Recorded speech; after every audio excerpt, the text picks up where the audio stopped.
수업을 빠지게 돼서 미안하고요. 그 다음에 주말까지도 회복이 안 되더라고요. 그래서 보강 동영상도 사실은 주말 중으로 올려놓을 예정이었었는데 그게 여의치 못해서 이번 주에 그것을 해야 될 것 같고요. 제가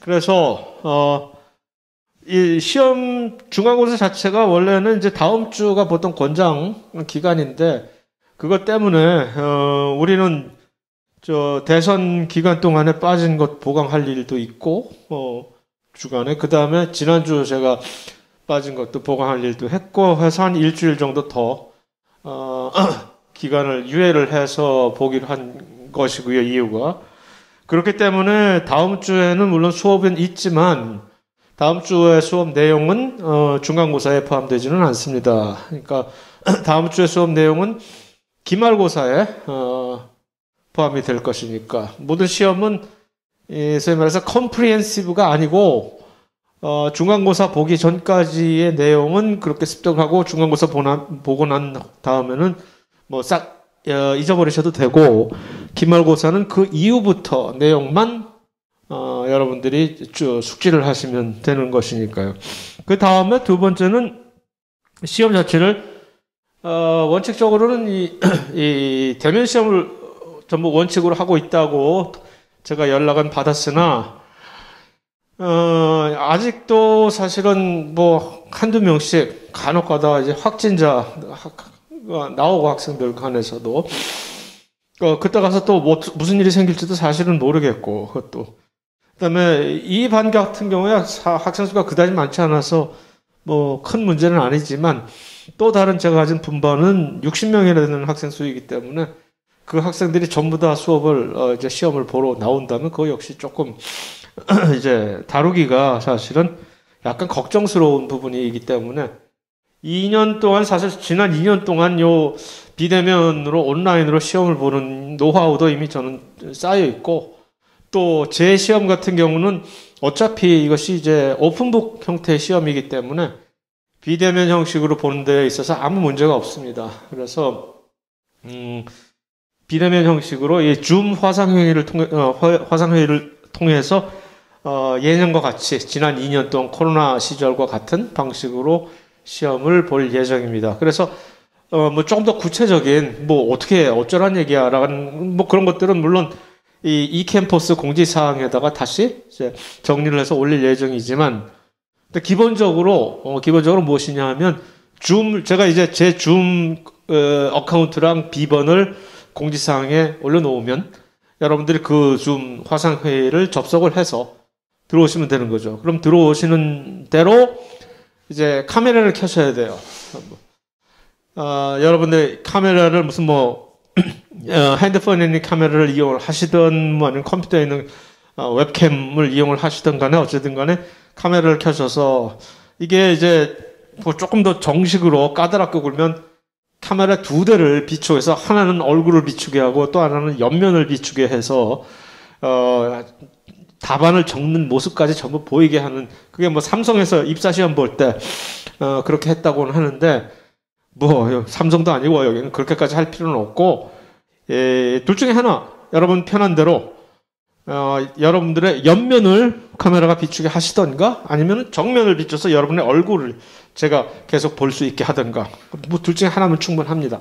그래서 시험 기간 내내 2시간인데 시험 시간은 내내 그렇게 카메라를 항상 켜놓은 상태로 유지하는 것이 중요하고 그다음에 시험지는 어떻게 받을 거냐 할 때 시험지는 PDF 파일 형식으로 제가 시험 시작 이제 1시에 시작인데 시험 시작 15분 전에 그러니까 12시 45분까지 저 이캠퍼스에 있는 공지사항 안에다가 요 중간고사 시험지 딱 해가지고서 이제 폴더에 올려놓습니다.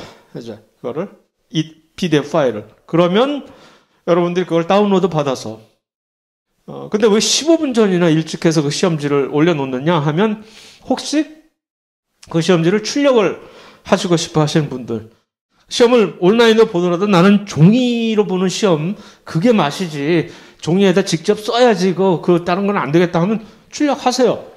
집에 프린터 또는 뭐 근처에 옆에 프린터가 있으면 좋고 그냥 그 PDF 파일 출력하면 좋고, 혹시 그게 없어서 가까운 근처 프린터로 뛰어가야 되는데 할 때는 그게 한 15분 정도 미리 시간이면 어느 정도 이제 어레인지가 그게 되지 않을까 싶어서 15분 전에 PDF 파일을 올려놓는 겁니다. 그 15분 일찍 올린다고 해서 그거 미리 올린다고 해서 무슨 일 안 일어나요. 안 일어나더라고. 그 15분간에 무슨 뭐 그 일찍 받아본 시험지를 가지고 무슨 부정행위를 한다? 만약 할 수 있다면 정말 그건 기가 막힌 체제고 그건 뭐 권장해 보십시오. 그래서 그것에 대해서는 전혀 걱정할 일은 아닌 것 같고, 그러면 시험지를 받아가지고서 뭐 종이 형태로 보시든 아니면 그 컴퓨터에 띄워서 보든 아니면 뭐 패드가 있으면 패드 위에 띄워서 보든 각자 여러분들의 취향에 맞게 시험을 보시면 되는데, 패드 같은 경우에 볼 때는 패드에다 직접 표기를 뭐 답을 이렇게 쓰신다든가 할 수도 있을 것이고, 시험지 직접 출력을 해서 보실 때는 그 시험지에다 쓰면 될 것이고, 그도저도 아니고 그냥 난 컴퓨터 위에 그냥 문제만 띄워놓고 보고 싶다, 또는 핸드폰에 그냥 파일을 띄워놓고 보고 싶다 할 때는 답만 적으세요. 답을 종이 무슨 노트에다가 답만 적든가, 아니면은 컴퓨터를 이용해서 컴퓨터에 있는 뭐 워드 파일이나 한글 파일이나 거기다가 답만 적든가. 그래서 끝난 다음에, 시험이 다 끝난 다음에 어떻게? 종이에다가 무슨 뭐 또는 종이에다 답을 적든 전체적인 시험지에다가 표기를 했던 하시는 분들은 사진을 찍으세요. 그거를 각 페이지마다 사진을 찍어가지고서 그 사진 파일을 저한테 이메일로 보내시면 됩니다. 뭐 그걸 PDF로 바꾼다든가 하실 필요 전혀 없이 그냥 사진 파일을 뭐 패드에다 직접 하신 분이라면 그 패드 자체에 그 PDF로 금방 변환이 되니까 그거 이메일로 보내시면 되는 거고. 그래서 그런 식으로 그 이메일에 파일 형식으로 이메일로 저한테 그 답 또는 전체 시험지에다 표기한 뭐 그것을 보내주시면 제가 알아서 PDF 형식으로 바꿔서 채점을 해서, 그래서 다시 나중에 여러분 보내주신 그 이메일로 답신을 보내드리는 형식으로 결과를 알려드립니다. 그리고 왜 시험 시간이 2시간씩이냐 되냐, 꼭 그렇게 시험이 뭐 문제가 많은 거냐 아니면 시험이 어려운 거냐, 둘 다 아니고요. 제 생각에는 그냥 시험 자체를 매우 자유스러운 분위기에서 천천히 충분히 생각할 시간을 드리기 위해서 2시간, 어차피 수업 시간이 2시간이니까 그 시간을 충분히 활용하라고. 중간에 시험은 어디서 보시든 간에 여러분들 마음이죠. 여러분들 기숙사에서 보시든 아니면 원래 집에 가서 보시든 아니면 뭐 주변에 근처에 있는 카페에서 보시든 그건 뭐 편하실 대로 하시는데, 예를 들어서 시험을 보다가 중간에 화장실을 잠시 갔다 오겠다, 가서 밖에 나가서 담배 한 대 피우고 오겠다, 충분히 그렇게 하실 수 있다는 얘기예요. 얼마든지 나갔다 들어왔다, 그럴 시간 충분히 감안해서 드리느라고 2시간. 다만 나갈 때는 제가 보고 있는 그 카메라로 제가 감시를 하고 있는 그 장소를 나가실 때는 반드시 나는 핸드폰은 여기다 놓고 간다라는 것을 저한테 확인시켜 주시고 핸드폰 없이 나갔다 오시면 됩니다. 뭐 그러한 방식으로 해서 시험이 다 끝난 다음에 제출하시고, 그 다음에 2시간 내내 그러니까 다 필요 없다고 저는 생각하지만 어쨌든, 그래서 예를 들어서 시험 시작한 지 15분도 안 됐는데 다 끝냈다. 그러면 이미 그때 그런 형식으로, 파일 형식으로 어떤 형식이든 저한테 메일로 제출하시고 그냥 나가시면 됩니다. 2시간 될 때까지 거기서 그렇게 굳이 기다렸다가 하실 필요 없다는 얘기고요. 또 다른 하나는 뭐냐, 이 시험이 이제 2시간이라는 얘기는 시험을 실제적으로 보고 답을 내서 답을 쓰는 시간이 2시간이라는 얘기입니다. 예? 그 얘기는 그것이 끝난 다음에 이제 사진 찍고 그거를 이제 무슨 뭐 파일을 제 이메일에 보내고 하는 시간은 별도로 드린다는 얘기죠. 그래서 시험 시간을 2시간 다 끝나고 자 이제 그만 시험 끝났습니다 하면 그때부터 사진 찍으시고 보통 경우는 제출한 다음에 나가는 것이 상식적이긴 하나 어쨌든, 그래서 그런 식으로 그 사이에 시험이 끝난 후에 한 30분 이내로 시험지가 제 이메일로 도착. 어떤 경우에는 어떤 이메일은 좀 천천히 와요. 어떤 이메일은 빨리 오지만 그거 충분히 그렇게 되더라고. 그거 다 감안해서 시험이 끝났습니다라는 얘기가 하고 자 이제 그만들 하세요라고 끝 했을 때 그 이후로 30분 이내에 들어오는 파일은 전부 유효한 답안 제출 파일로 제가 간주해서 그다음에 어떤 경우에는 본인은 보냈는데 제가 받을 수가 없는 그런 파일이 있어요. 열 수가 없는 이상한 형식으로 들어와가지고서. 그러면 곧바로 저는 그 이메일로 다시 연락을 드려서 이 파일 잘못됐으니까 다시 한번 그런 연락을 간혹 가다가 흔치는 않지만 간혹 가다가 그렇게 할 경우가 있으니까 시험 무조건 끝나고 보냈다고 내팽개치고 그냥 저희 가서 술 한잔 하러 가서 그러지 마시고 한두 시간 내에는 혹시 이메일 체크 잘 하시고 그러면 됩니다. 질문? 거기에 대해서? 그래서 이제 일요일 날 저녁 7시에 두 분반 다 같이 똑같은 세션에 그러니까 나 줌 이거 제대로 들어갈 수 있는 거야? 저 인간이 무슨 이 비번으로 이렇게 들어오면 된다고 하는데 할 수 있는 거야? 미리 확인할 수 있는 시간으로 한번 체크해 보라고 7시에 화상회의 일종의 예비 소집을 해보려고 그러고 그럼 들어와서 전부 자 카메라 켜보세요 하고 전부 체크해서 자 됐어요 이런 식으로 하시면 됩니다 하고 하는 것이고 그러니까 이날 7시에 혹시 무슨 본인의 일정이 겹쳐서 정 못 오신다 뭐 할 수 없고 그거는 그러면 이제 본인이 나중에 실제 시험 날 그 점은 본인이 직접 책임을 지셔야 될 일이고 온 김에 이제 혹시 시험에 대해서 어떤 질문이 내용에 관해서 있다면 거기에 대해서 질의응답 시간을 또 가질 예정이고 다시 말하지만 이 24일 일요일에 7시에 있는 이 화상의 예비 소집 역시 다른 수업과 마찬가지로 반드시 여기에 참석해야 된다는 의무사항은 아닙니다. 그러니까 여러분들의 편의를 돕기 위해서 엑스트라로 한번 가지는 것이고 그래서 이제 시험 범위에 대해서는 이미 말씀을 드렸고 그래서 여태까지의 강의 내용과 그다음에 앞으로 2주차 분량에 더 이제 추가가 될 거기까지 오늘 강의와 더불어서 거기까지가 시험에 관한 얘기고 또 앞에 분반에서 누군가가 질문을 하는데 이미 그 학생은 이상한 소문을 미리 감지를 하고서 저 인간이 시험 문제를 그렇게 어렵게 낸다며 라고 옛날에 그런 소문들이 있었다고 그래서 어떤 형식으로 시험을 도대체 내실 겁니까? 이게 뭐 오픈북이라는데 그러면 저희가 어느 정도까지 준비를 해야 되는 거냐라고 우려를 오픈북이라고는 하지만 오픈북이 무슨 어디서 딴 데서 내가 전혀 뜬금없이 그냥 문제를 내겠다고 오픈북을 하는 얘기가 절대 아니죠.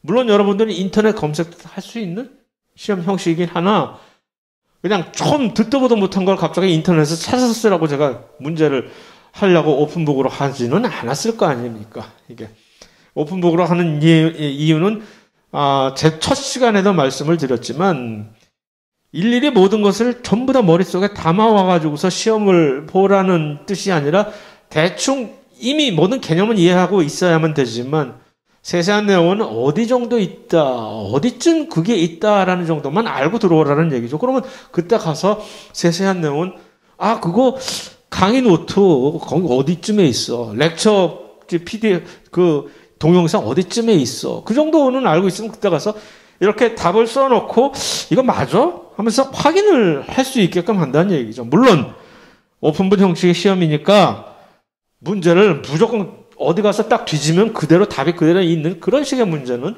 안 내겠죠. 변별력이 조금 있어야 되니까.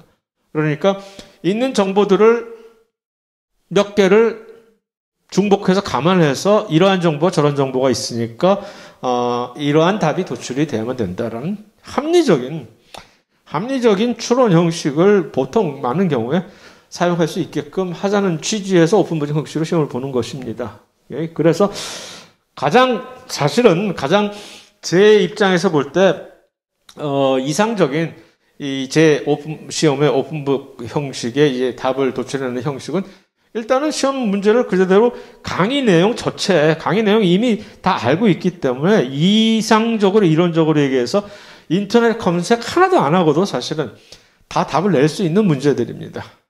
그러나 답 먼저 낸 다음에 다시 한번 확인하는 차원에서 이거 내가 답 쓰고 있는데 이건 맞아? 하고 인터넷으로 한번 확인해보고 그 정도 이렇게 하라고 문제를 그런 형식으로 내는 거니까 그렇고 혹시 몰라서 그러니까 좀 그래서 이 작년도 시험 문제를 제가 올려놓도록 하겠습니다. 다음 이제 어떤 식의 문제가 나왔었는지 그래서 아마 다음 주쯤에 아무 때나 대충 올려줄 수 있게끔 최소한 그렇게 할 예정이고요. 자, 언니 무슨 뭐 질문 여기에 대해서 특별한 없으면 자 이제 빨리 진도를 따라잡아야 되겠죠? 그래서 자 인지질에 관해서 인지질은 여태까지 우리가 봤던 이 지방과는 살짝 다른 건데 아주 완전히 다른 거라고 생각하는 것이 아니라 사실은 원래는 지방하면은 지방산 꼬리가 3개였잖아. 근데 인지질에서는 이제 지방산 꼬리가 2개뿐이에요. 그 차이가 좀 이제 이것을 크게 만드는 것인데 지방산 꼬리가 2개만 가지고 있게 되면서 왜? 원래 3개가 결합해야 될 부분에서 셋 중에 하나가 결합할 수 있는 그 여유 부분이 딴 데에 쓰여버린 거예요. 딴짓하고 있어가지고 그래서 예를 들어서 여기 보면 이 지방산이라고 하는 것은 요 모태가 기본 이 모듈 예를 들어서 어댑터 모듈 같은 게 글리세롤이라는 데에 지방산 3개가 들어가게 되는 그런 형식이었는데 이 부분에 지금 원래 그렇게 3개가 연결이 돼야 될 이 부분에 한 부분이 이 부분이 지금 지방산과 결합하지 않고 딴짓하고 있기 때문에 그럼 저 위에 있는 이상한 애들하고 결합을 이렇게 한 거죠. 여기가 누구냐면 인산이잖아요. 인산. 그래서 이름 자체가 인지질이 돼버린 거지. 그런데 문제는 이 중간에 있는 마치 전기 플러그 같은 이 어댑터 구실을 하는 요 글리세롤 부위가 한 부분이 이제 지방산 꼬리 여기 있는 이들과 결합하지 않고 요 인산과 결합을 하게 되면 인산에 여기에 지금 보이는 음이온이 지금 강렬한 음이온이 지금 보이잖아요. 인산은 원래 그렇거든요. 성질이 산소가 있는 것 때문에. 그러면 여기에 엄청난 극성이 생기잖아요. 극성이 이제 옛날에 보지 못한 심각한 극성이 여기 갑자기 딱 하고 튀어나와 버린단 말이에요.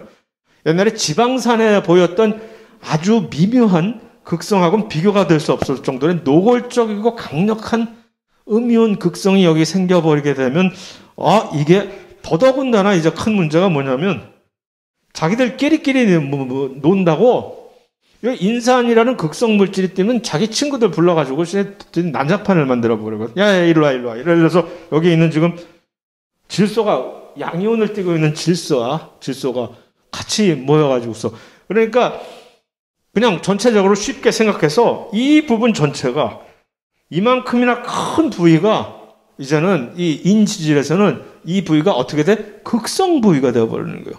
원래 지방산 하면은 아주 끝부분에 살짝만 아주 미묘한 극성을 띠고 나머지 거의 대부분이 비극성으로 해서 이 물과 절대 섞일 수 없는 바로 그 지방의 성질을 이렇게 표출을 해왔던 것인데 인지질 하면은 이제 거의 반이 이제 이 부분은 물론 아직도 소수성, 비극성이란 말이에요. 그런데 거기와 맞먹는 그곳과 거의 맞먹을 정도로 큰 넓은 부위에 극성 부위가 자리 잡게 되는 것이 바로 인지질의 새로운 특성이 되어버리는 겁니다. 그래서 그것을 이제 말로 좀 더 구체적으로 표현한 것이 더욱 강력한 양친매성이라고 하는 것이 바로 이 반은 이 소수성이고 반은 친수성인 이 두 가지 성질이 동시에 있는 이러한 것을 우리는 영어로 amphiphilic 또는 한국말로 그냥 양친매성 이런 식으로 표현을 하게 되는 것이죠. 그래서 인지질은 그런 특성을 가지게 되는 겁니다. 그런데 이게 생명체를 구성하는데 매우 중요한 결정적인 역할을 하게 되리라고는 또 누가 생각을 이걸 했을까? 인지질들이 이렇게 그런 성질을 가지고 있기 때문에 인지질들이 물에 모이게 되면은 그냥 가만히 있으면 모르는데 이 인지질들이 여러 개가 물 위에 이렇게 어떤 특정한 장소에 놓이게 되면 자기들끼리 소수성 상호작용 이미 우리가 봤잖아요. 마치 그런 비슷한 소수성 상호작용에 의해서 자기들끼리 뭉치게 됩니다. 그게 무슨 소리냐 하면 여기서 이 그림에서 이것이 일단 인지질 하나 분자를 표현하는 것인데 보통 생물학에서는 인지질을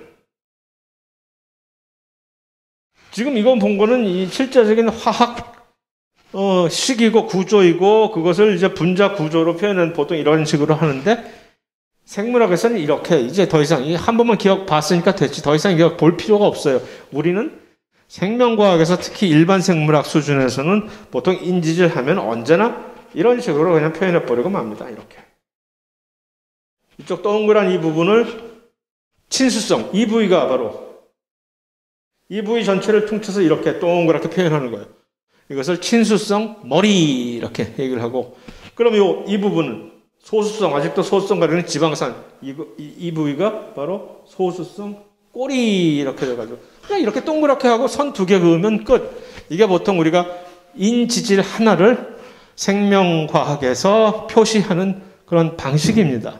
그래서 그것을 이 그림에서 보시는 거죠. 보통 세포 막 할 때 이런 식으로 이상한 것들이 지금 보이잖아요. 세포 막 할 때 뭐지? 이렇게 동그랗게 이게 하나의 인지질이라는 얘기지. 그런데 세포 막이라는 것을 형성할 때 보통 우리는 이것을 인지질 이중층이라고 얘기를 하거든요. 이걸 인지질 이중층 영어로 그게 포스포리피드 바이레이어라는 얘기인데 이게 뭐냐? 인지질 이중층이 뭐냐? 지금 이게 한 층이 되어 있잖아요. 인지질이 한 층. 또 밑에 또 하나의 층이 있지. 이중 바이레이어가 된 거죠. 한쪽은 위를 보고 있고 또 밑에 있는 밑에 층은 아래를 지금 향하고 있죠. 그 친수성 꼬리들이 왜 이런 식으로 배열을 할까요? 일단 중요한 것은 이 인지질들이 이렇게 많은 개수가 물 위에 한 장소에 인지질들이 모이게 되면 이런 식으로 저절로 배열을 한다는 점입니다. 저절로. 그게 중요한 것이죠. 가만히 놔둬도 무슨 아무런 짓을 안 해도 자기들끼리 알아서 이렇게 스크럼을 짜서 그 스크럼 사이로 중앙에 소수성 꼬리들이 들어가 하고 친수성 머리들은 표면으로 노출이 되게 하는 이것이 저절로 배열이 되게 된다는 얘기입니다. 왜? 그렇게 해야만 그 구조가 가장 물에서는 가장 안정적인 구조이기 때문에 안정적이라는 얘기는 뭐지? 에너지 준위가 가장 낮다는 얘기입니다. 이렇게 배열을 해야만 그러지 않고 자기들끼리 중구난방으로 흐트러지면 그것이 훨씬 불안정하고 에너지 준위가 높은 구조라는 얘기죠. 비슷한 예를 소수성 상호작용이라는 데에서 찾으시면 됩니다. 왜 두 개의 소수성 표면들이 물에서 자기들끼리 이렇게 뭉치게 되는지 비슷한 예죠. 그래서 중요한 점이 이게 보통 인지질이라고 하는 하나의 부품이 이렇게 여기 뭐 수천 개 또는 수만 개가 자기들끼리 이렇게 응집을 해가지고 쫙 두 개의 층으로 깔리게 되는 이러한 상태. 이거 사실은 하나하나의 개개인의 소부품이 하나의 큰 복합체로 이렇게 모이게 되는 거잖아요. 조립이 되는. 그럼 보통의 경우는 예를 들어서 하나의 부품들이 모여서 거대 분자를 이루게 되는 그런 방식은 자발적인 반응입니까? 아니면 비자발적인 반응입니까? 그게. 하나하나에 흩어져 있던 개개인 부품들을 모아가지고 예를 들어서 우리가 녹말을 만들 때 포도당 하나하나를 전부 가져와서 하나씩 이어가지고 긴 녹말을 만든다. 이러한 방식의 반응, 자발적 반응 아니면 비자발적 반응. 이 세상에 모든 대사작용 화학 반응은 두 가지밖에 없다고 얘기했잖아요. 하나는 자발적, 또 하나는 비자발적. 어떻게 구분하느냐? 자발적 반응은 저절로 일어날 수 있는 반응이면서 그 자발적 반응이 형성되면서 에너지가 방출이 된다고 했지. 비자발적 반응은 저절로 일어나기 힘든, 왜냐하면 자연 상태를 역행하는 반응이기 때문에, 그렇기 때문에 에너지를 주입을 해야 된다고 했죠. 그래? 그럼 두 가지 측면에서 이거 비자발적 반응, 자발적 반응. 보통 생각하면 이거 비자발적 반응일 수밖에. 왜냐하면 여러 가지 산재해 있는 부품들을 모아서 하나의 큰 조직이 잘 돼 있는 그런 형태의 물질로 변화시키는 것은 얼핏 보면 이게 엔트로피라는 개념에서 볼 때 훨씬 잘 정돈이 되어 있으니까 엔트로피 자체가 훨씬 낮아진 거잖아, 이게. 그러니까 이건 엔트로피가 낮아진 방향으로 반응이 됐으니까 비자발적인 반응이다라고 생각하기가 쉽단 말이에요. 상식적으로 생각하면 그게 맞는데 왜 이것이 자발적 반응이 되느냐? 물에서 이게 수행이 되기 때문에 그렇다는 얘기예요. 왜? 물과의 이 반응 자체를 어떻게 해서든지 이런 식으로 줄이면 이들의 상태가 훨씬 더 잘 정돈이 될지는 모르나 훨씬 더 안정적인 구조가 되기 때문에 그래서 자발적 반응입니다, 이것은. 그러니까 혼자 스스로 이게 만들어질 수 있다는 것이 아주 중요한. 왜? 생물학적으로 이게 왜 중요하냐 하면 세포막이라고 하는 것이 저절로 생겨날 수가 있다는 얘기죠. 생명체가 태동을 할 때 가장 중요한 사건 중에 두 가지 사건 중에 하나가 아마도 첫 번째 일어나야 될 사건이 바로 이 세포막의 형성인데 이 생명체가 처음에 만들어질 때 그 환경은 물이잖아요. 모든 생명체는 물 속에서 시작이 됐단 말이에요.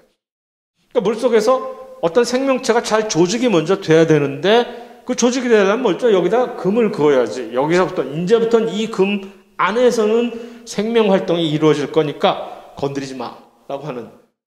그런데 그 막을 치는 경계를 표현하는 장막을 치는 이 현상 자체, 세포막이 형성이 되는 게 저절로 이런 식으로 물에서 이루어질 수 있었다는 게 정말 신의 한 수가 되는 거죠. 이게 아니었다면 이거 어쩔 뻔했어요. 이거. 누가 이거 와서 이렇게 뭔가를 해야 되잖아.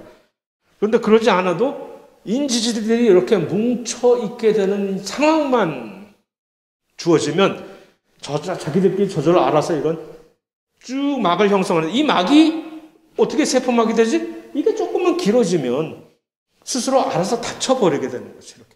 그럼 동그란 막이 생기는 거죠. 그게 세포막이 탄생이 된 첫 번째 출발점이었다라고 과학자들은 생각을 하는 것입니다. 이것은 지금도 실험실에서 이걸 시뮬레이션 하라 그러면 할 수 있는, 보여줘? 다시 한번 얼마든지 하고 보여줄 수 있는 문제가 되는 것이죠. 그래서 생명체의 원형질 막이라고 하는 것이 바로 세포막, 플라즈마 멤브레인, 세포막 똑같은 얘기입니다. 그래서 이 인지질 이중충으로 되어 있는 대표적인 구조가 바로 이 생명체의 세포막인 것이고, 또 하나는 이 리포솜이라고 하는, 이것은 자연 상태에서는 리포솜이 잘 만들어지지는 않는데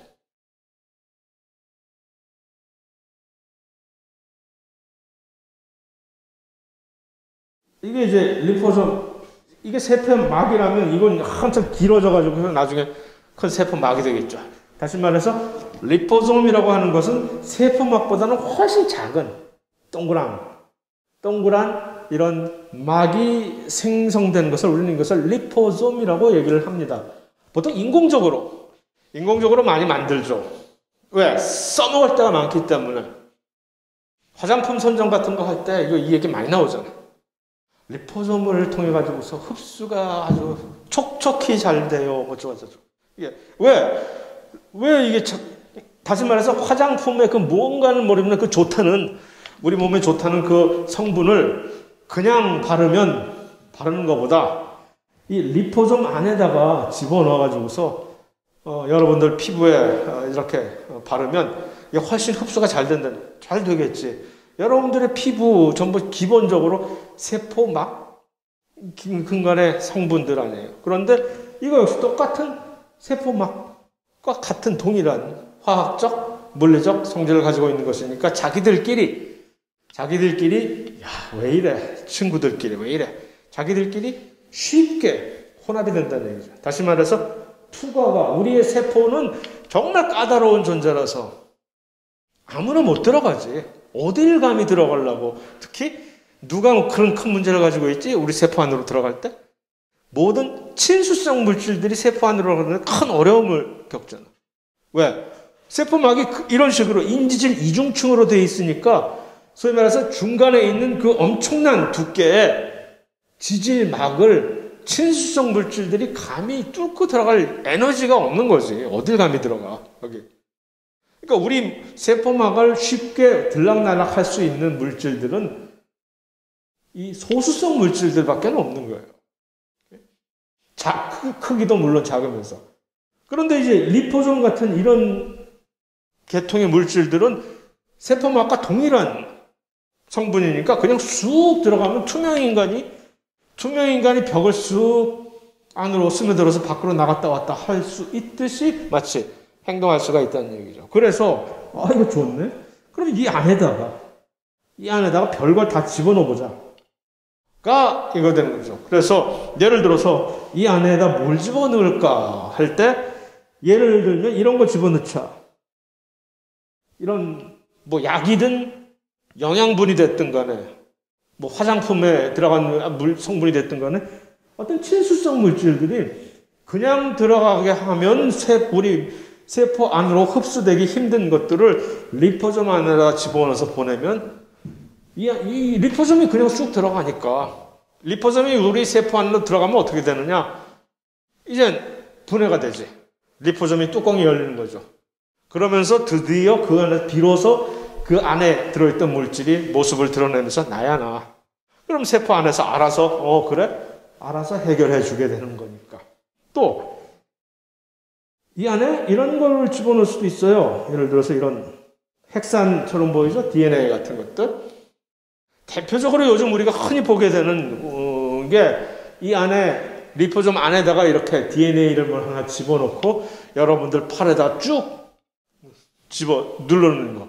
만약에 이것이 DNA였다면 우리는 뭐라 그러냐? 아스트라제네카라고 얘기하고 이것이 만약에 RNA였다면 모더나 또는 파이자 그런 백신들을 이런 식으로 주입을 하는 겁니다. 그러니까 요즘 우리가 흔히 차세대 백신이라고 하는 DNA라든가 RNA 계통의 백신들을 전부 이런 식으로 리포솜 안에다가 집어넣고 주사를 하면 그들이 세포 안으로 들어올 때 훨씬 용이하게 들어오는 거죠.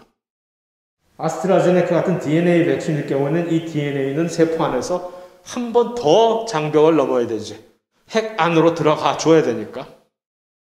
그런데 이것이 모더나나 파이자 계통의 RNA 백신이라면 한 번만 들어가 놓으면 핵까지 들어갈 필요가 없으니까. 그들은 핵 바깥에 있는 세포질에서 모든 활성이 이제 적용이 될 수 있기 때문에. 그래서 RNA 백신이 DNA 백신보다 조금 이 차원이 높은 새로운 신개념의 백신이라고 얘기를 하는 거고요. 어쨌든 그래서 그런 식으로 여러 가지 다양한 기법으로 여기서 좀 아직 다른 건 얘기는 안 했지만 이 바깥에다 별의별 또 이상한 장난을 쳐서 이 리포솜이 아주 특별한 세포만 타겟으로 해서 들어가게 할 수도 있어요. 예를 들어 이런 식으로 해서 암세포만을 골라서 죽이는데 리포솜을 사용할 수도 있고 뭐 여러 가지. 그래서 리포솜이라고 하는 것은 인지질 이중층을 기반으로 한 우리의 세포막과 동일한 방식의 그런 구성물이면서 주로 자연 상태보다는 인공적으로 이런 것을 이용을 해서 이 세포막과 동일한 성질을 이용해서 우리가 직접 활용을 한다라는 측면에서 이해를 하면 좋을 것 같아요. 콜레스테롤, 지질의 또 하나의 일종으로서 콜레스테롤 하면 일단 우리가 생각할 때 이건 정말 몸에 나쁜 것이야. 박멸해야 할 대상이야라고 언제나 항상 생각하기 쉬운데 꼭 그렇게만 생각하면 안 되는 게 얘는 또 왜 혼자 따라오라니까. 콜레스테롤은 사실 우리 몸에 없어서는 정말 안 되는 필요 불가결한 물질입니다. 다만 요즘 워낙 영양 상태가 우리가 워낙 좋아지고 해서 너무 많이 쓸데없이 섭취가 돼서 문제인 것이 원래 적당한 양의 콜레스테롤은 일단 무엇으로서 호르몬 중에서 스테로이드 호르몬이라는 게 있잖아요. 스테로이드 호르몬이 뭐죠? 예를 들어서 성호르몬 같은 에스트로겐이라든가 테스토스테론이라든가 그런 것들이 다 스테로이드 계통 호르몬이고, 그것뿐만이 아니라도 예를 들어서 코티코이드, 글루코코티코이드 같은 그런 계통의 스테로이드 계통의 호르몬들도 있는 것이고, 코티졸 같은 스트레스성 호르몬 같은 것들, 그런 호르몬들은 전부 우리 몸 안에서 만들려면 콜레스테롤부터 시작을 해야 돼요. 콜레스테롤이 없이는 그런 호르몬들조차 못 만드는 거예요.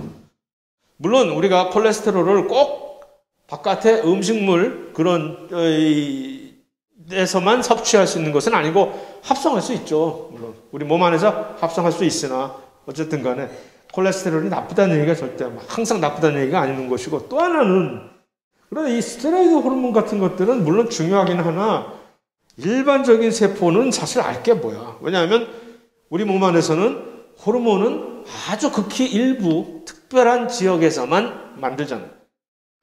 나머지 다른 일반적인 세포, 조직들에서는 호르몬 그것까지 알 게 뭐야. 우리는 그런 거 상관없거든. 그러니까 그러한 일반적인 보통 세포들에게 있어서 그 역시 이 콜레스테롤의 의미는 무엇이냐라고 묻는다면 훨씬 더 중요한 의미로 다가옵니다. 강도, 인지질, 세포막의 강도가 여기서 이 그림에서 보듯이, 자, 이제는 이게 뭔지 금방 식별이 가능하죠? 딱 이런 그림이면 인지질이란 말이야. 하나 인지질. 그럼 인지질 이중층이 있는 세포막의 일부분을 지금 보여주는 그림입니다, 이게. 그런데 세포막의 일부인데 그냥 그 인지질 이중층만 있는 것이 아니라 뭐 이상한 노란 애들이 중간에 삽입이 되어 있네, 이렇게. 얘가 누굴까? 이들이 전부 콜레스테롤입니다. 그래서 정상적으로 우리 이 동물 세포들 안에는 세포막 안에 중심에 이렇게 콜레스테롤들이 박혀 있어요. 왜? 그래서 박혀 있어서 무슨 역할을 하냐면 마치 이 콘크리트 건물에 박혀 있는 철근들처럼 그런 역할을 해주는 것입니다. 콘크리트 얼핏 생각하면 철근 없이도 얼마든지 중심 잡고 잘 서 있을 거라고 생각할 수 있으나 그렇지 않잖아요. 철근이 중간에 박혀 있지 않으면 그냥 쉽게 무너져 버리는 구조처럼 우리의 세포막도 중간중간 안에 콜레스테롤이 박혀서 뭔가 중심, 강도를 이렇게 제공해 주지 않으면 너무 힘이 약한 흐물흐물한 존재가 돼버리는 거죠. 그래서 그것뿐만이 아니라, 그러니까 어느 정도 일정한 양의 콜레스테롤이 있어야 되겠지, 모든 세포들이. 그런데 거기에 더해서 이걸 가지고 우리는 어떤 특별한 세포들의 세포막의 강도를 조정할 수 있는 거예요. 이게 콜레스테롤들이 훨씬 더 많이 박히면 그 세포막이 훨씬 더 이 강도가 높아지는 거겠지. 강도만 높아지는 것뿐만이 아니라 무슨 일이 생기냐 하면 투과성이, 세포막 자체의 투과성이, 세포막이 이런 콜레스테롤에 의해서 강도가 높아지면서 그 투과성은 어떻게 될까? 낮아지게 됩니다. 투과성이, 무엇에 대한 투과성이 이 투과성에 대해서 얼핏 정리한 그림을 예를 들어서 4가지 그룹의 물질들이 우리가 여기서 볼 수가 있어요. 그룹 1, 2, 3, 4그룹 정도가 있는데 이들이 전부 대표적으로 이 세포막, 인지질 이중층을 얼마나 자유롭게 왔다 갔다 투과할 수 있느냐를 보여줄 수 있는 것인데, 여기서 1그룹, 1순위 그룹인 이런 것들은 전부 다 기체예요. 산소, 질소, 이산화탄소 같은 기체들. 극성이 전혀 없겠죠? 이들은 무사통과, 그냥 뭐 아무것도 없이 그냥 쑥 왔다 갔다 할 수 있는 그런 물질들이란 말이에요. 그런데 두 번째 그룹인, 여기에 물이 두 번째 그룹에 속하네? 세포막을 자유롭게 왔다 갔다 할 수 있을 것처럼 보이나 사실은 그렇지 않.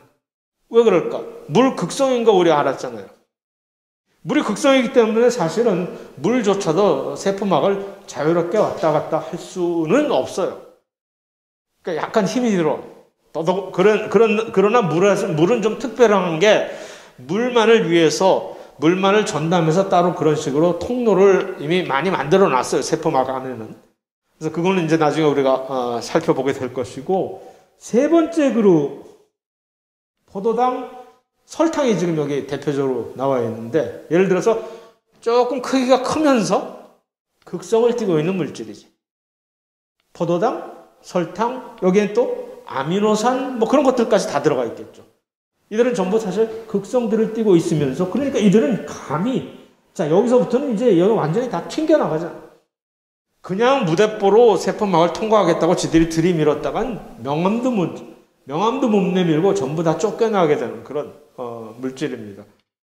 마지막 그룹, 크기는 가장 작으나 이온들이거든요. 염소이온, 포타슘이온, 소듐이온처럼 여기에 수소이온도 포함이 되지. 수소이온은 크기로 보면 이 세상에 아마 가장 작은 크기이겠으나 절대로 세포막을 자유롭게 절대로 못 통과합니다. 특별한 통로를 통과하지 않고서는. 이 이온들이 가장 세포막을 통과하기 어려운. 왜? 노골적으로 극성을 띠고 있잖아요. 이들은 이온화가 되어 있기 때문에. 플러스 아니면 마이너스이기 때문에. 이런 식으로 세포막을 통과할 수 있는 물질들의 여러 가지 층급들이 다른데, 이 더더군다나 그런 것에다가 여기에 콜레스테롤의 농도까지 왔다 갔다 하면서 그 각각의 그룹의 투과성 자체를 훨씬 더 어렵게 만들거나 조금 쉽게 만들거나 할 수 있다는 얘기죠. 이게 언제나 어느 때나 다 똑같은 룰을 적용해서 하는 것이 아니라 이런 식으로 상황에 맞게 콜레스테롤의 강도로 이것을 조정할 수 있다는 것이 또 사실 중요한 하나의 사안이겠죠.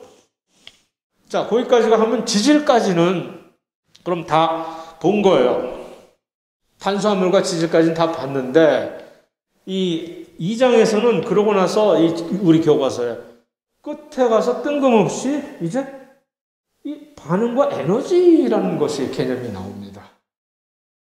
그래 놓고 3장에 가면은 다시 핵산과 단백질이 나오면서 그 끝에 가서 마지막으로 이 반응과 에너지에 관련된 효소 반응에 대한 어떤 특성이 그런 식으로 구성이 되어 있어요.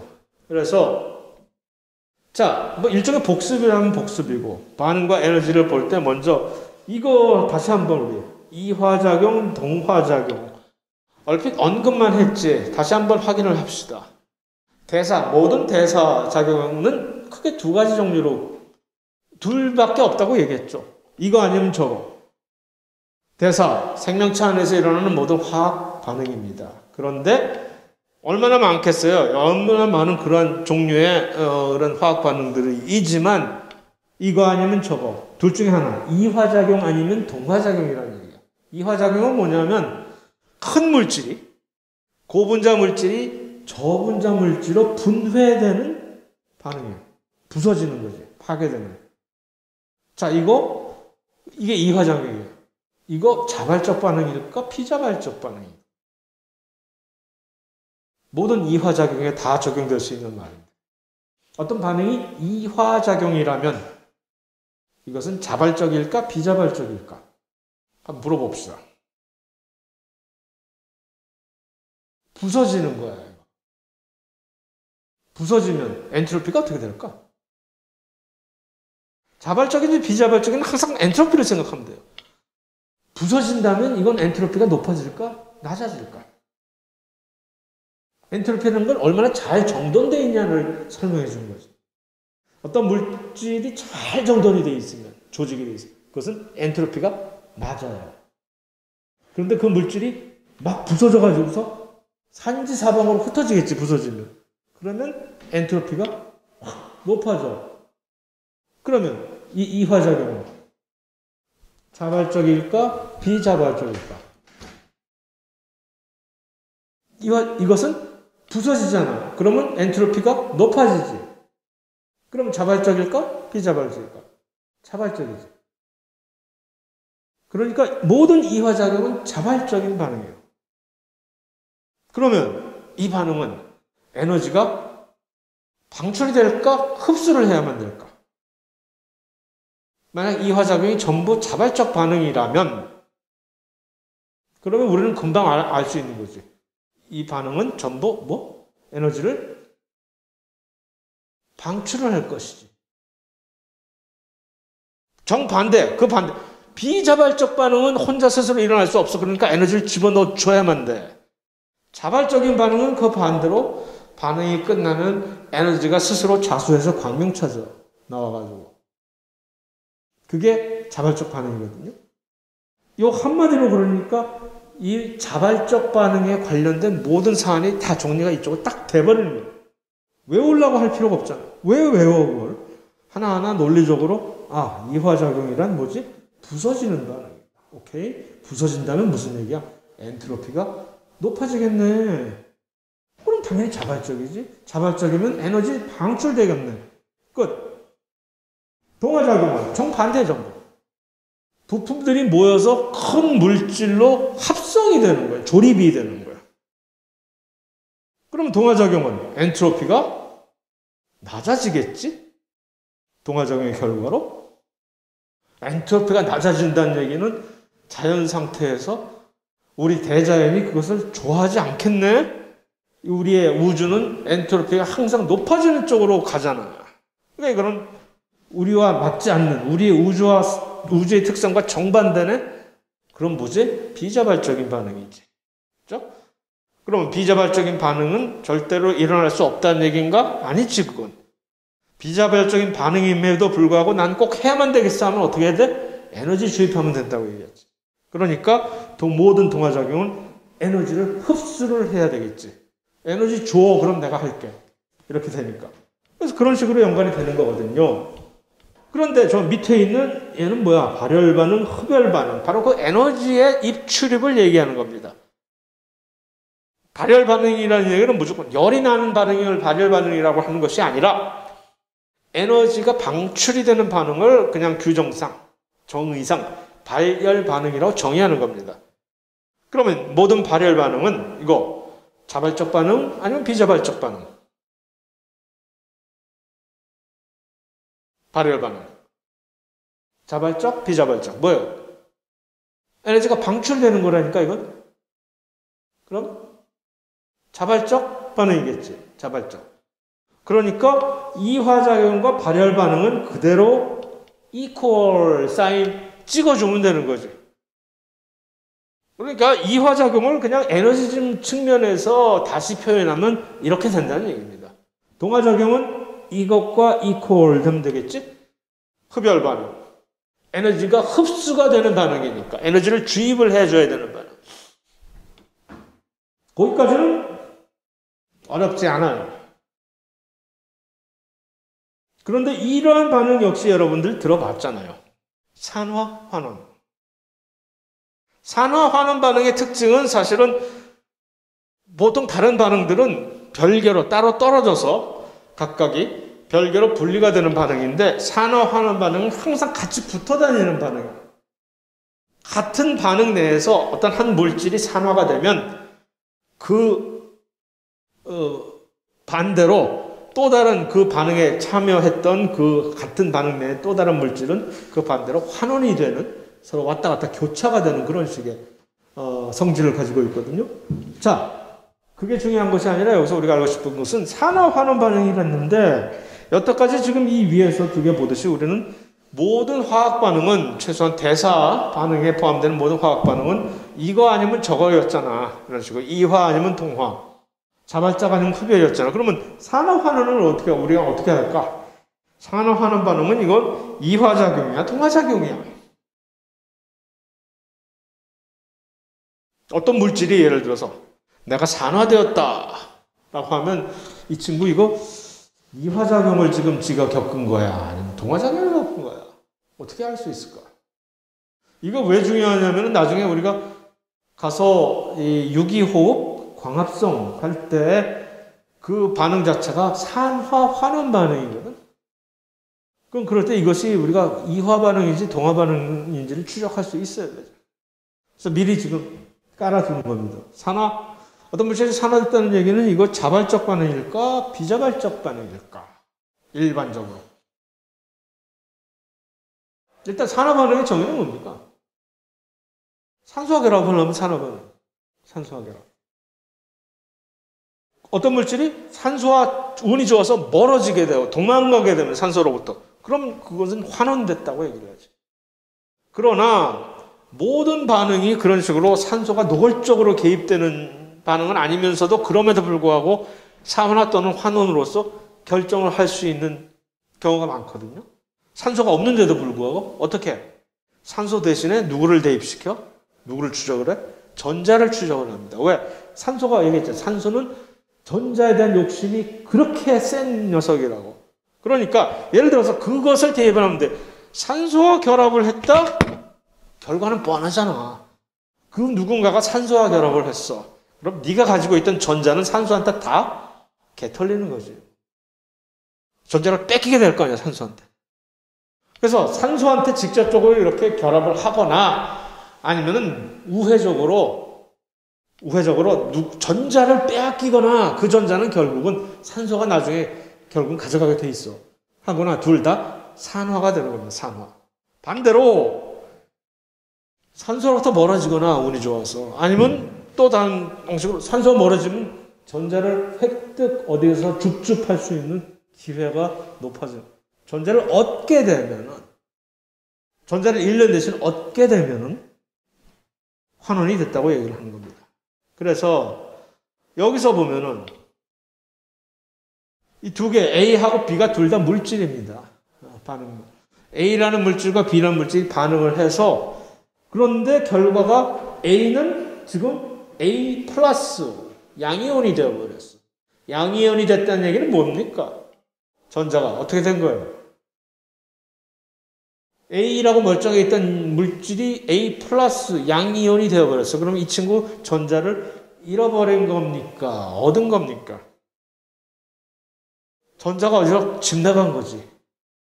전자가 가출해버린 거야. 그럼 얘 산화된 거야? 환원된 거야? 전자를 잃어버렸네? 산화된 거예요, 산화. 그런데 그 전자가 어디 갔냐면은 B 가만히 있는데 갑자기 B가 음이온이 되어버렸네? 그 전자가 일로 갔다는 얘기지. 지금 그러면 이 반응에서 A와 B 둘 중에서 누가 산화되고 누가 환원된 건지 결정이 되겠죠? A는 산화가 된 것이고 덕분에 A가 산화된 덕분에 그 전자를 내가 먹었다 하고 B가 환원이 된 겁니다. 그런데 에너지 준위를 한번 따라가 보세요. 노란색이 에너지 준위가 낮아진 것이고 지금 여기 이 자몽 색깔이 에너지 준위가 높아진 거네. 그러면 A와 B 둘 중에 누가 노란색이고 누가 자몽? 여기서 반응 끝에 얘가 지금 노란색. 그 얘기는 에너지 준위가 원래 있던 것보다 자기가 에너지 준위가 낮아졌다는 거네. 그죠? 얘 뭐 어떻게 됐다고? A 지금 산화됐어요? 환원됐어요? 산화됐지. 산화됐는데 에너지 준위가 낮아졌네? 어떤 물질이 반응 후에 에너지 준위가 낮아졌다면 얘 어떻게 된 겁니까? 자발적 반응을 일으킨 거예요? 아니면 비자발적 반응을 일으킨 거예요? 에너지 준위가 낮아졌다는 얘기는 얘가 어떻게 하면 에너지 준위가 낮아질 수 있을까? 에너지를 방출해야지가 에너지 준위가 낮아질 거 아니에요. 그럼 얘 발열 반응을 일으킨 거네? 에너지 방출했으니까? 그럼 발열 반응을 일으키는 애들은 무슨 반응? 이화 반응, 자발적 반응. 그러니까 딱 나오는 거지. 환원이 되는 애는 에너지 준위가 높아졌지? 그 얘기는 누군가가 에너지를 여기다 부어 넣었다는 얘기지. 그럼 얘 에너지 준위가 높아졌으니까 흡열 반응 일으킨 거네. 이런 식으로 정리할 수 있는 겁니다. 자, 여기까지만 하고 10분 쉰 다음에 또 계속해야 되겠네.